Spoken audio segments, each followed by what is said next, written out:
पति के साथ भोजन करती है दुष्ट स्त्री। इसकी बहुत बड़ी सजा मिलेगी तुझे।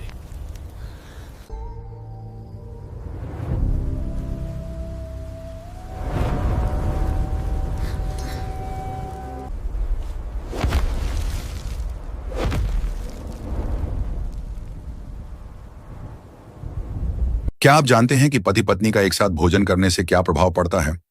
और भोजन के दौरान वे कौन सी गलतियां आई हैं जिनसे घर की सुख समृद्धि दूर हो जाती है?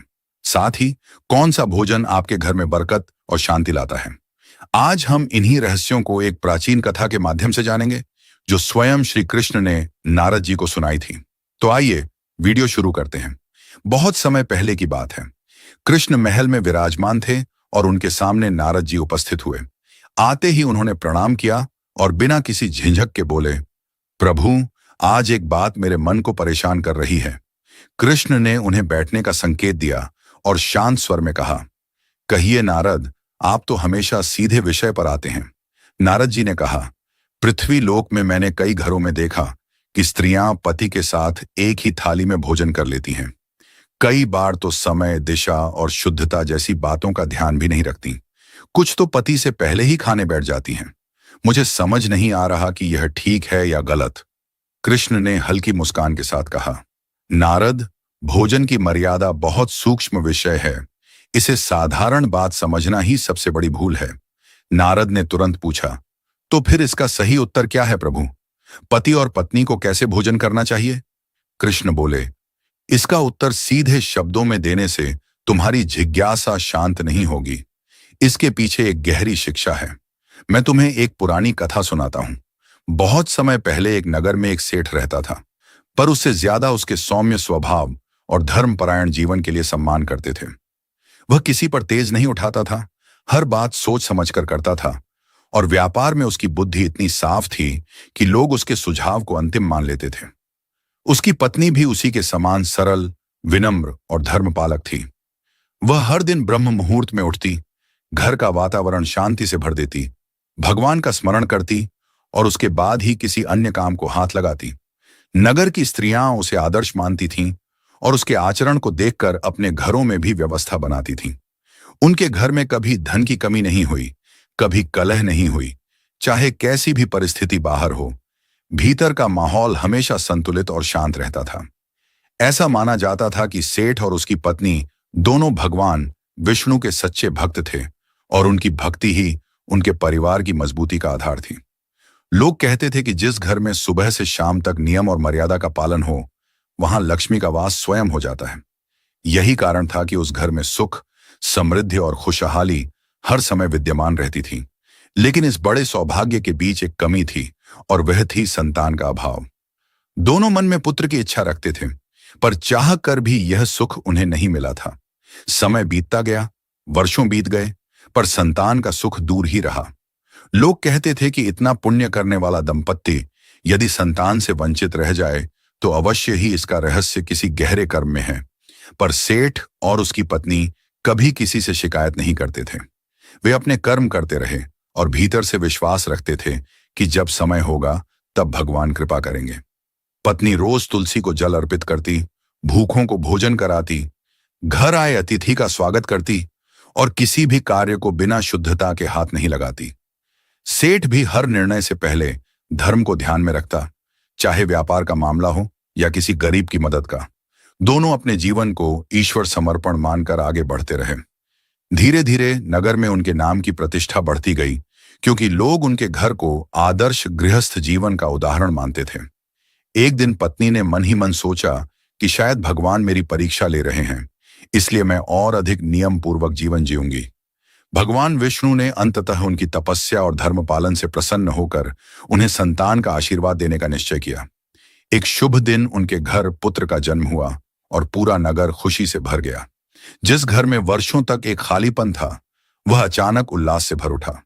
सेठ की पत्नी ने पुत्र को देखकर आंसू बहाए, पर वे आंसू दुख के नहीं बल्कि उस पूर्णता के थे जिसका इंतजार उसने कई वर्षों तक किया था। सेठ ने भी अपने पुत्र के जन्म को ईश्वर की कृपा माना और पहले दिन से ही प्रण किया कि वह उसे ऐसा संस्कारी और विवेकी बनाएगा कि वह आगे चलकर समाज के लिए उदाहरण बने। बच्चा बड़ा हुआ, उसकी बुद्धि तीव्र थी और उसके स्वभाव में माता पिता दोनों की झलक साफ दिखाई देती थी। बच्चे के 7 वर्ष का होते ही सेठ ने निश्चय किया कि उसे उचित शिक्षा के लिए आश्रम भेजा जाए, ताकि वह शास्त्र, नीति, विनम्रता और व्यवहार सब कुछ सीख सके। इसलिए सेठ ने अपने बेटे को एक आश्रम में गुरु के पास भेज दिया। वहां रहकर सेठ का लड़का शिक्षा ग्रहण करने लगा। सालों की शिक्षा के बाद लड़का एक तेजस्वी युवक बनकर घर लौटा। उसका चेहरा तेज से भरा था, आवाज स्थिर थी और बातों में स्पष्टता थी। पिता उसे देखकर गर्व से भर गया और मां उसे गले लगाकर अपनी तपस्या का फल महसूस करने लगी। उसके लौटने के कुछ ही समय बाद सेठ ने उसके विवाह का विचार किया और एक सुशील, संस्कारी कुल की लड़की का चयन कर लिया। पूरे नगर में शादी की चर्चा फैल गई और विवाह बड़े धूमधाम से संपन्न हुआ। बहू घर आई, घर वालों ने उसे सम्मान दिया और गृहस्थ जीवन की जिम्मेदारियां सौंप दी। बहू के आने के बाद कुछ दिनों तक घर वातावरण हल्का और सुखद बना रहा। सास ने उसे हर बात धीरे धीरे सिखानी शुरू की और बहू भी हाँ में हाँ मिलाती रहती। लेकिन जैसे ही विवाह के शुरुआती दिन बीते, उसका अपना स्वभाव उभरने लगा। वह घर में प्रचलित नियमों को गंभीरता से नहीं लेती थी। सुबह उठने का समय अनियमित होने लगा, जबकि इस घर में ब्रह्म मुहूर्त का बड़ा महत्व था। सास उसे समझाती कि यह समय देवताओं का होता है और इस समय उठने से मन, शरीर और घर तीनों को शांति मिलती है। लेकिन बहू इसे आधुनिकता के हिसाब से बेकार की पाबंदी समझती। उसे लगता कि जब मन हो तब उठना ही ठीक है। धीरे धीरे उसकी आदतें बदलने लगीं और उसके साथ ही घर की दिनचर्या भी डगमगाने लगी। समस्या तब और बढ़ी जब बात भोजन की शुद्धता पर आई। कई बार अपने कमरे से सीधे रसोई में चली जाती, बिना हाथ मुंह धोए।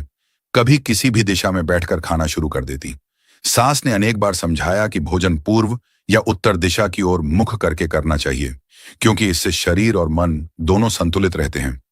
उन्होंने यह भी बताया कि खाना शुरू करने से पहले अन्नपूर्णा माता को धन्यवाद देना चाहिए और भूखे जीवों के लिए प्रार्थना करना घर की संपन्नता बढ़ाता है।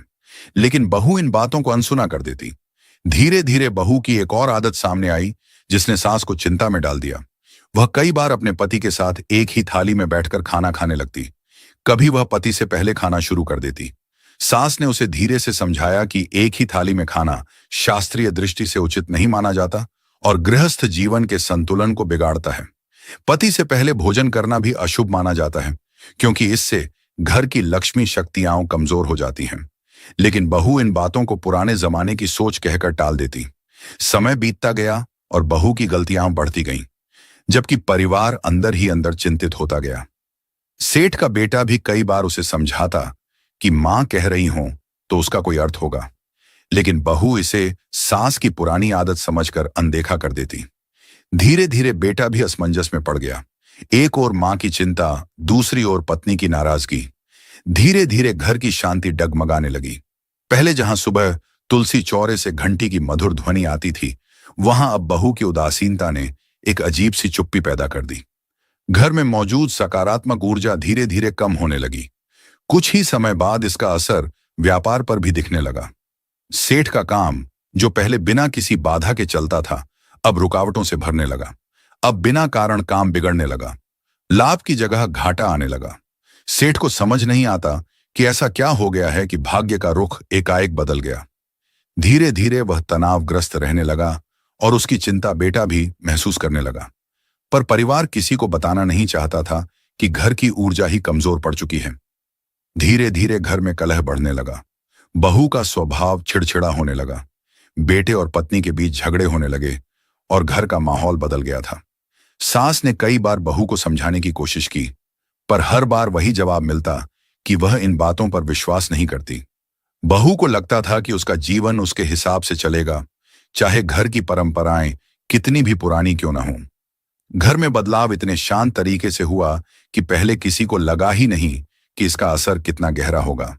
लेकिन कुछ ही महीनों के अंदर माहौल पूरी तरह बदल चुका था। सेठ रोज सुबह दुकान जाते तो जाते समय चेहरे पर चिंता की रेखाएं पहले से गहरी दिखती। एक शाम जब वह भारी कदमों से घर लौटे तो पत्नी ने पूछा, आज भी काम नहीं बना क्या? सेठ ने थका हुआ सा जवाब दिया, न जाने क्या हो रहा है। जो सौदे हाथ में आते हैं वे पलट जाते हैं। मैं जितना समझने की कोशिश करता हूं उतना ही उलझ जाता हूं। पत्नी चुप हो गई, लेकिन उसके मन में बार बार वही बात घूमने लगी कि घर की मर्यादा कहीं ना कहीं टूट चुकी है। उधर बहू अपने हिसाब से ही घर चला रही थी। कई बार वह पति से पहले भोजन कर लेती। एक दिन सुबह जब सास ने देखा कि बहू सीधे रसोई में चली गई बिना हाथ मुंह धोए, तो उन्होंने धीरे से कहा, बेटी, पहले थोड़ा जल लेकर हाथ पैर धो लो, फिर रसोई में आना। रसोई शुद्ध स्थान है। बहू ने बिना पलटे कहा, माँ जी, इतनी सुबह उतनी ठंडे पानी से कौन धोए? रोज इतनी सफाई सफाई की बातें मत किया करें। मैं आजकल के समय की लड़की हूं। सास निरुत्तर रह गई, लेकिन उनके मन में दर्द सा हुआ कि बहू आदर से बात भी नहीं करती। धीरे धीरे सेठ का बेटा भी दो राहों पर खड़ा होने लगा। वह मां की भावनाएं समझता था, लेकिन पत्नी से तर्क करने पर घर में झगड़ा होने लगता। एक शाम वह बहू से बोला, देखो, मां की बातों में बुरा मानने जैसा कुछ नहीं है। यह घर उन नियमों पर ही टिका है जिन्हें तुम हल्के में ले रही हो। बहू ने तुनक कर कहा, तो क्या मैं सब कुछ छोड़कर बस पुरानी परंपराएं निभाती रहूं? मुझे भी अपनी सुविधा चाहिए। बेटे ने शांत होकर कहा, सुविधा ठीक है, पर घर की ऊर्जा भी तो देखनी पड़ेगी। बहू झंझलाकर बोली, ऊर्जा नहीं, ये तुम्हारी मां की बनाई पाबंदियां हैं। पति कुछ पल उसे देखता रहा। उन दोनों के बीच का यह पहला बड़ा विवाद था। इसी तनाव के बीच एक दिन ऐसा आया जब सास ने तय किया कि वह इस विषय पर बहू से खुलकर बात करेंगी। उन्होंने दोपहर में उसे बुलाया और धीरे से कहा, बेटी, तुमसे एक बात कहना चाहती हूं। घर की हालत दिन पर दिन खराब होती जा रही है और मुझे लगता है कि यह सब भोजन की मर्यादा टूटने से हो रहा है। बहू ने भौहें चढ़ाकर पूछा, तो आप कहना चाहती हैं कि घर बर्बाद मैं कर रही हूं? सास ने शांत स्वर में कहा, नहीं बेटी, मैं यह नहीं कह रही कि तुम जानबूझकर कर रही हो, पर कुछ नियम ऐसे हैं जिन्हें तोड़ने से अन्न देवता रुष्ट हो जाते हैं। बहू हंसते हुए बोली, मां जी, देवता किसी के खाने से नाराज होते हैं क्या? ये सब आपकी धारणाएं हैं। सास ने धीमी आवाज में कहा, धारणाएं नहीं बेटी, हमारे पूर्वजों का अनुभव है। हम स्त्रियां भोजन को पवित्र मानती हैं, इसलिए शास्त्रों में स्त्रियों को पति के बाद भोजन करने की सलाह दी गई है। बहू ने फिर वही जवाब दिया, मुझे इन सब में विश्वास नहीं, और वहां से उठकर चली गई। सास की आंखें भर आईं, लेकिन उन्होंने संयम रखा। वह जानती थीं कि बहू को समझाना अब कठिन होता जा रहा है। उधर सेठ दिन रात तनाव में रहने लगे। व्यापार का नुकसान इतना बढ़ गया कि उन्हें कुछ संपत्ति बेचनी पड़ी। रात में सेठानी सेठ से बोली, आपको नहीं लगता कि घर की मर्यादा भंग हो रही है? सेठ ने गहरी सांस लेकर कहा, हाँ, लगता तो है, पर हम अपनी बहू पर जोर भी नहीं डाल सकते। बेटे का घर टूट जाए, यह भी नहीं चाहता। सेठानी ने सिर झुका लिया। धीरे धीरे यह संकट इतना बढ़ गया कि घर की शांति पूरी तरह समाप्त हो गई। बेटे और बहू में झगड़े बढ़ने लगे। बहू की जिद हर दिन तेज होती जा रही थी। एक शाम जब बहू फिर पति से पहले खाने बैठ गई और सास ने बस इतना कहा कि बेटी, एक बार उसे बुला लो, तो बहू पलटकर जोर से बोली, मां जी, मैं बच्ची नहीं हूं कि हर बात पर टोका टोकी सहूं। उस आवाज ने पूरे घर को चीर दिया। पति कमरे से बाहर आया और गुस्से में बोला, बस, बहुत हो गया। मेरी मां का इतना अपमान मैं बर्दाश्त नहीं करूंगा। बहू भी तैश में बोली, तो आप भी अपनी मां के ही बेटे बने रहिए, मैं अपने तरीके से ही चलूंगी। बात इतनी बढ़ गई कि लड़का गुस्से से बोला, अगर इतनी ही दिक्कत है तो आज से इस घर में मत रहो, और उसने बहू को धक्के से बाहर निकाल दिया। यह वह क्षण था जहां घर की सारी खुशियां, सारी मर्यादाएं और सारी उम्मीदें एक साथ टूटकर बिखर गईं। बहू ने बिना सोचे अंधेरे रास्ते पर कदम बढ़ा दिए। रात का समय था और आसमान पर बादल छाए हुए थे। रास्ते पर दूर दूर तक कोई नहीं, सिर्फ हवा की आवाज और बहू के कदमों की गूंज। वह चलते चलते खुद से बोलने लगी, आखिर गलती क्या थी मेरी? क्या बस इतना कि मैं अपनी तरह से जीना चाहती थी? क्या थोड़ा सुविधाजनक जीवन चाहना इतना बड़ा अपराध था? उसके भीतर दर्द था, लेकिन अभी भी जिद बाकी थी। वह आगे बढ़ी, गांव से दूर निकलती गई। रास्ता धीरे धीरे जंगल की ओर मुड़ रहा था, पर उसे परवाह नहीं थी। मन में बस एक ही बात घूम रही थी, अगर मेरे लिए कोई नहीं है तो मुझे भी किसी की जरूरत नहीं। जंगल में पहुंचते ही वातावरण और घना हो गया। उसी समय उसे पास के झाड़ियों में खड़खड़ाहट सुनाई दी। वह घबरा गई और पीछे हटते हुए बोली, कौन है वहां? दिल की धड़कन इतनी तेज थी कि जैसे सीने से बाहर आ जाएगी। अचानक झाड़ियों के बीच से एक आकृति निकली। सामने कोई इंसान नहीं, बल्कि एक सुहागिन जैसी दिखने वाली मादा सुअर खड़ी थी। उस मादा सुअर की आंखें साधारण नहीं थीं, उनमें करुणा थी, जैसे वह सारी पीड़ा समझ रही हो। बहू चौंकते हुए पीछे हट गई, लेकिन वह प्राणी धीरे धीरे आगे आई। बहू ने कांपती आवाज में कहा, क्या तू मेरी बात समझ रही है? वह प्राणी एक कोमल सी आवाज निकाली और बोली, हाँ कहो, मैं तुम्हारी बात को समझ रही हूं। इसके बाद बहू पहली बार उस रात किसी के सामने अपना दिल खोल बैठी और दुखी स्वर में बोली, मुझे घर से निकाल दिया गया और शायद मैं इसकी हकदार भी थी। मैं घर की मर्यादा नहीं निभा पाई। माँ जी बार बार समझाती रही, पर मुझे लगा कि मैं सबसे अधिक जानती हूं। और अब देखो, मेरा घर, मेरा परिवार, मेरा जीवन सब टूट गया।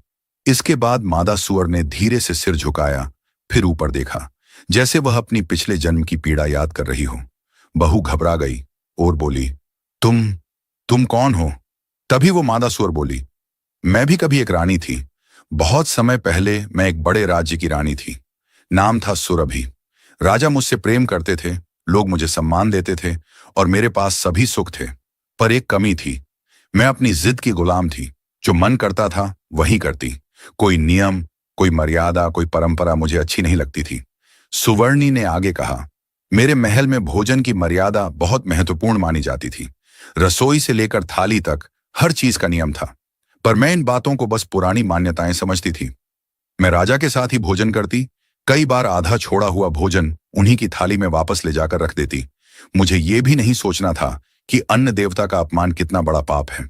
सुवर्णी का स्वर भारी हो गया और वो आगे बोली, अन्न देवता नाराज हो गए, पर उससे भी बड़ी बात यह थी कि मैं किसी की बात सुनती ही नहीं थी। मेरी सास बहुत धर्मपरायण थी। वे हर दिन मुझे समझाती कि भोजन की परंपरा घर को थामे रखती है, पर मैं उनका मजाक उड़ाती, कहती, ये सब तुम्हारे जमाने की बातें हैं। उन्हें दुख पहुंचता, पर फिर भी वे प्यार से समझाती रहीं। सुवर्णी ने कहा, एक दिन मेरी अवज्ञा हद से बढ़ गई। मैंने राजा की थाली में बचा हुआ भोजन लेकर रख दिया। ये मेरे राज्य में अत्यंत अशुभ माना जाता था। राजा ने कुछ नहीं कहा, पर अन्न देवता अत्यंत क्रोधित हुए।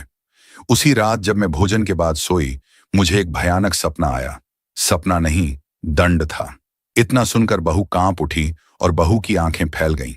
वो डरते हुए बोली, क्या दिखा सपने में? सुवर्णी ने उत्तर दिया, मैंने देखा कि पूरा महल अंधेरे में डूब गया है। रसोई की अग्नि बुझ गई है।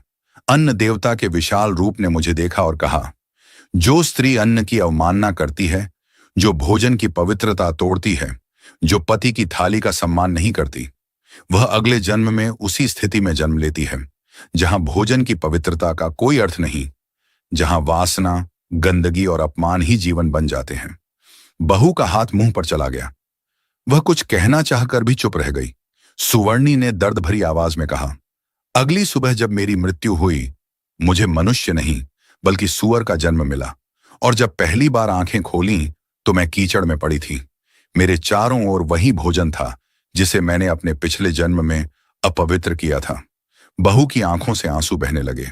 सुवर्णी ने धीमे से कहा, यह मेरा दंड था, और आज जो गलती तुमने की, जो अनादर तुमने दिखाया, उसी मार्ग पर तुम भी बढ़ रही थी।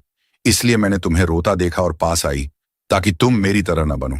बहू ने भारी आवाज में कहा, मैं सच में बदल जाऊंगी। मैंने अपनी गलती समझ ली है। मुझे घर लौटना चाहिए, है ना? सुवर्णी ने उसकी आंखों में देखा। हाँ बेटी, यही सही समय है।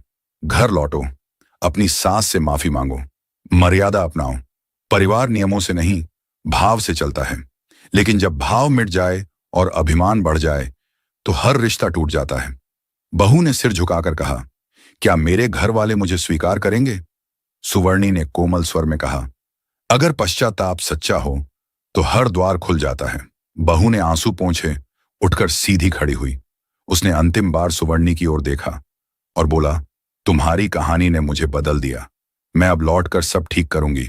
सुवर्णी ने बस अपना सिर झुकाकर आशीर्वाद जैसा संकेत दिया। बहू जंगल से बाहर निकल गई। जंगल से बाहर निकलते समय बहू को लग रहा था कि उसके पैर जमीन पर नहीं, पछतावे पर चल रहे हैं।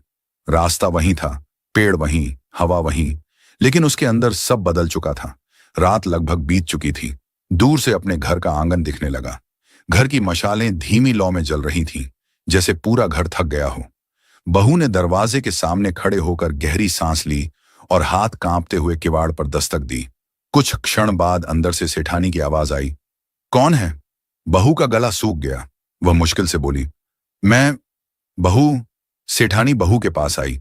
चेहरे पर थकान, दुख और थोड़ी निराशा थी। उन्होंने बहू को सिर से पांव तक देखा। तुम यहां कैसे? घर से तो चली गई थी। बहू ने पलकें झुका दी। मां जी, मुझसे गलती हुई, बहुत गलती। मैं सब समझ गई हूं। आप जैसा कहती थी वही सही था। सेठानी कुछ क्षण तक चुप रही। फिर उन्होंने ठंडे स्वर में कहा, समझना आसान है, निभाना कठिन। तुमने हमारे नियमों को मजाक बनाया था। बहू तुरंत उनके पैरों पर बैठ गई। हाँ मां जी, लेकिन मैं अब सच में बदलने आई हूं। इस बार मैं बस सुनने आई हूं, समझने आई हूं, सीखने आई हूं। सेठानी चौंक गई।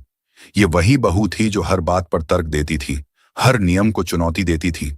उन्होंने पूछा, यह बदला हुआ स्वर कैसे आया?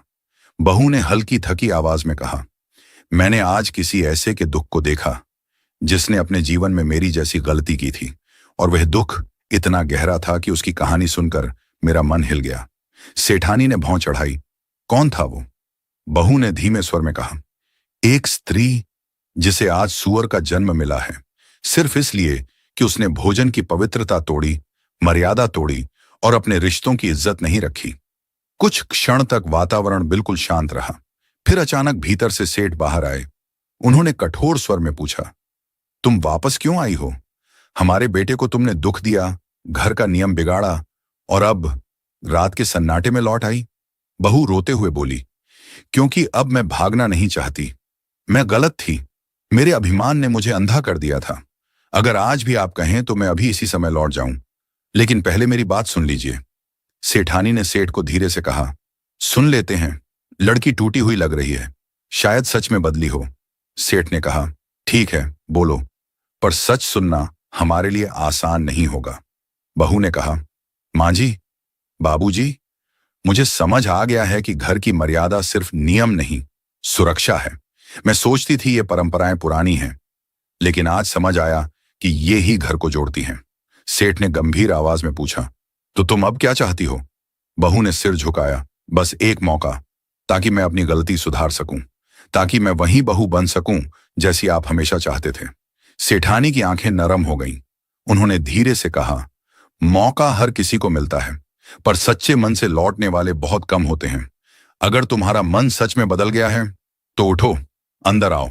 इसके बाद समय बीतते बीतते घर का वातावरण बदलने लगा था। शुरू में जिस घर में तनाव, क्लेश और एक अजीब सी घुटन का माहौल था, वही घर अब धीरे धीरे शांत होने लगा। सुबह सवेरे उठकर वह सबसे पहले स्नान करती, फिर रसोई में प्रवेश करती। रसोई में प्रवेश करने से पहले वह मन ही मन अन्नपूर्णा माता का स्मरण करती। मां, मेरे हाथों से ऐसा भोजन बने जिससे मेरे परिवार के मन में प्रेम बढ़े और घर में समृद्धि लौट आए। अब वह पहले 3 रोटियां निकाल कर रखती, एक गाय के लिए, एक कुत्ते के लिए और एक कौवे के लिए। अग्निदेव को भोग लगाकर ही परिवार को भोजन परोसती। घर के सभी सदस्य एक साथ बैठकर भोजन करवाना अब उसका नियम बन गया था। इसके के बाद श्री कृष्ण नारद जी को भोजन में मुख्य 5 नियम बताते हैं।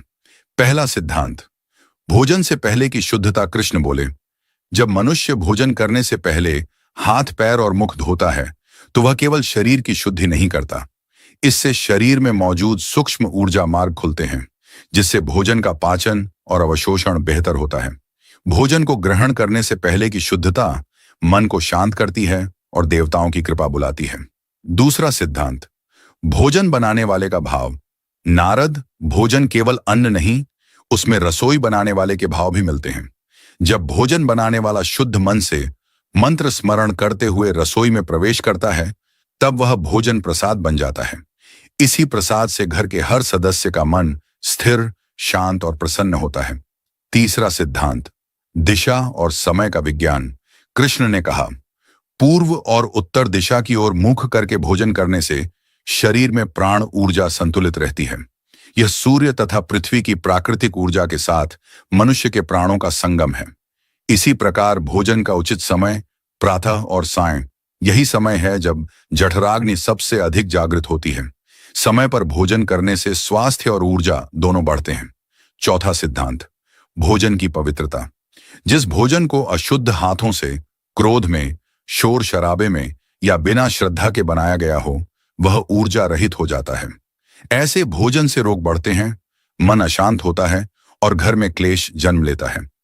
इसलिए भोजन को पवित्र रखना, भोजन से पहले देवताओं को भोग लगाना और भोजन करते समय नकारात्मक बातों से बचना अत्यंत आवश्यक है। पांचवां सिद्धांत, पति पत्नी के भोजन का नियम। कृष्ण शांत स्वर में बोले, नारद, पति पत्नी का संबंध केवल शरीर का नहीं बल्कि ऊर्जा का मिलन है। यदि दोनों एक ही थाली से भोजन करते हैं तो उनकी ऊर्जाएं आपस में उलझती हैं, संतुलन बिगड़ता है। इसलिए शास्त्र कहते हैं कि पत्नी को पति के भोजन के बाद ही भोजन करना चाहिए। इससे घर में लक्ष्मी की स्थिरता आती है और परिवार में शांति बनी रहती है। नारद जी ने आदरपूर्वक सिर झुकाया, प्रभु, आपने तो आज भोजन के रहस्य को ही खोल दिया। अब समझ आया कि क्यों कहा गया है कि भोजन ही देवता है और भोजन ही शरीर का जीवन। कृष्ण ने आशीर्वाद देते हुए कहा, नारद, ये नियम केवल अंधविश्वास नहीं बल्कि सनातन विज्ञान है। जो घर इनका पालन करता है वहां सौभाग्य अपने आप लौट आता है। तो दोस्तों, आपने देखा कि कैसे एक बहू ने भोजन से जुड़े छोटे छोटे नियम अपनाकर अपने घर में सुख समृद्धि वापस ला दी। यह केवल कहानी नहीं, यह शास्त्रों में बताई गई वह बुद्धि है जो हर घर के लिए कल्याण का द्वार खोलती है। भगवान श्री कृष्ण ने नारद जी को जो 5 सिद्धांत बताए, वे हर परिवार को अपनाने चाहिए। अगर आपको यह आध्यात्मिक ज्ञान पसंद आया हो तो वीडियो को लाइक करें, अपने दोस्तों और परिवारजनों के साथ शेयर करें और चैनल को सब्सक्राइब जरूर करें। और कमेंट में लिखें जय मां अन्नपूर्णा और जय श्री कृष्ण जरूर लिखें। आपका एक कमेंट हमारी मेहनत का आशीर्वाद बन जाता है। मिलते हैं अगले दिव्य ज्ञान के साथ।